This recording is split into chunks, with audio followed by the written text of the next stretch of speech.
Welcome to Sweet Life Beat Life. We hope this video helps. You start by confirming your device model and OS version, so you choose compatible lock screen elements.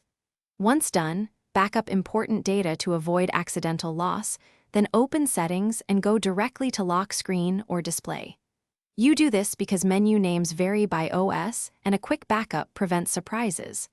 Now tap the option to edit widgets, shortcuts, or wallpaper. This is the first actionable step that moves you from preparation into actual configuration. You now add items, choose a wallpaper, enable widgets, or select which notifications appear. As you add each element, drag to reposition and pinch to resize if the interface allows. This ensures readable layout and avoids overlap.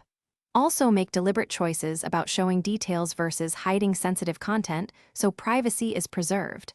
Many systems offer show when unlocked versus always show. Once arranged visually, preview the lock screen to confirm spacing and legibility before finalizing. You finish by saving changes and immediately testing the lock screen. Lock your device and inspect how elements appear in real use. If an item is missing, make sure permissions allow lock screen display and verify the widget or app supports lock screen placement. Incompatible apps won't show.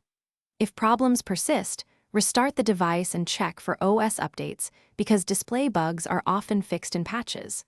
Finally, if nothing works, revert to your backup or reset lock screen settings and retry the step. Thanks for watching. Consider subscribing if we helped you.